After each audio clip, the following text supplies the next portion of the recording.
Hey guys! So today I'm going to be talking about my top 3 most recommended mineral sunscreens. Many folks still don't know that chemical sunscreens are made with toxic ingredients that not only harm the environment but are actually absorbed into your bloodstream and can cause hormone disruption. I have very sensitive skin, and for many years I struggled to find a sunscreen that would work.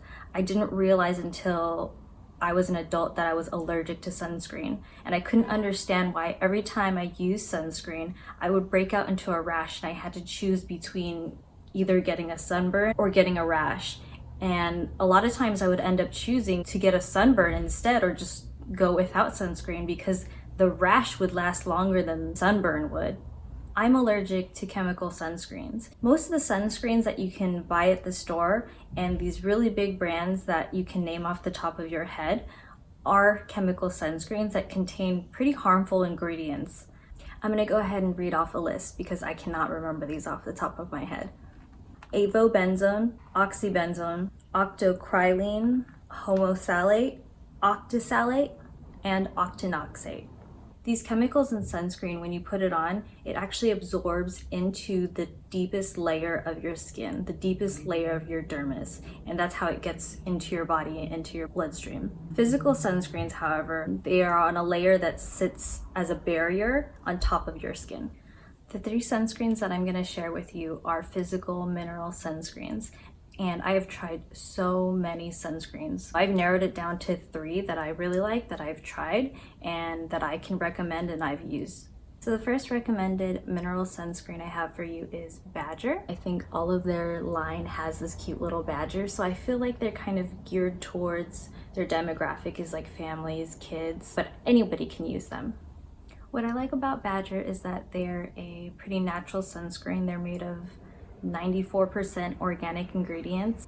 They have versions that are for kids and baby. They have an active sports line. They have daily sunscreen. A con to the Badger sunscreen is that it could leave a white cast. Again, I think this is really good for families and kids. So if you're not really worried about having kind of a white cast, I think that's okay if your kids are going to the beach, or if you are running, you're not wearing a ton of makeup. The one that I have is an anti-bug sunscreen, so it has a mosquito repellent within the sunscreen, which is kind of double duty. So when I travel to a hot place, there's usually mosquitoes, a tropical environment, and this eliminates the fact that you would have to bring a separate sunscreen and a bug repellent, so that's awesome. It does have a very strong citronella scent, which is a natural oil, and I much prefer that over the smell of DEET. So citronella is a very strong smell, but at least it's a natural smell, and there's a lot of natural oils that repel bugs in here. On the label here, it even tells you it is water resistant, non-GMO, non-nano, and biodegradable. The Badger sunscreens typically come in this size only, which is 2.9 ounces. That's not a lot, especially if you're sharing this amongst your family. One thing that I learned when I was researching physical sunscreens is that it is a little bit pricier. So these typically come in smaller packages, and the prices for physical sunscreens are a little bit more. My second recommendation for a mineral sunscreen would be a do-it-yourself sunscreen that you make on your own. This is an empty bottle of a very dried out bottle of sunscreen that I had filled myself. You can make your own sunscreen. It's cheap and it's easy to make. The cons, however, would be that, again, you'll probably find that you have that white cast because you're not using a nanonized zinc. Secondly, it's not going to be a sport-proof sunscreen. The sunscreen that I make has beeswax in it to kind of have that waterproofing ability to it, but I still wouldn't say that it's sport active sunscreen. Let me know in the comments below if you would like to make your own sunscreen, and if you'd like to see a video of me creating my own sunscreen with an easy recipe you can follow.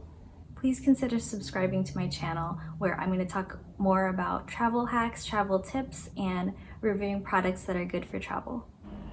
For my third and final recommendation, I have the Replenix Sheer Physical Sunscreen, and this is what the bottle looks like. I actually found this sunscreen kind of on accident. In the recent years, I buy a lot of my skincare or sunscreen products from lovelyskin.com. Once in a while they have sales on specific brands. I use that opportunity to see if their sunscreens are any better, and this is my most recent top pick. I kind of fell in love with it and I take it whenever I go on vacation now. I really love that it's sheer. It absorbs into your skin really quickly and it leaves no greasy or oily residue behind. There's no white cast at all. It doesn't leave an oily feel or look. It comes in a 4-ounce bottle, which is kind of surprising as most physical sunscreens come in like a 2-ounce bottle. The only problem with that, however, is that it's not travel friendly. So I only travel with a carry-on, meaning I don't check a bag. Anything that I carry liquids-wise has to be under 3.4 ounces. So since it's 4 ounces, I either have to pour this into another bottle, so I might mix it with another sunscreen that I make myself, or put it in a smaller spray bottle. Another con is that the sprayer often gets clogged, and you kind of just have to shake it up. There's like this ball inside that helps disperse the zinc, so you always shake before you spray. And it doesn't bother me enough to not use it because I love this sunscreen anyway. I love how it feels and I think it's worth that con. If you're thinking about trying out a mineral sunscreen, 2 ingredients that you want to look for is zinc oxide, that's going to be the most common, or titanium dioxide. I've made a series of other videos where I review different products and see if they're good for travel. If you're interested in seeing some more of those, feel free to check out my other videos. Thanks. Bye.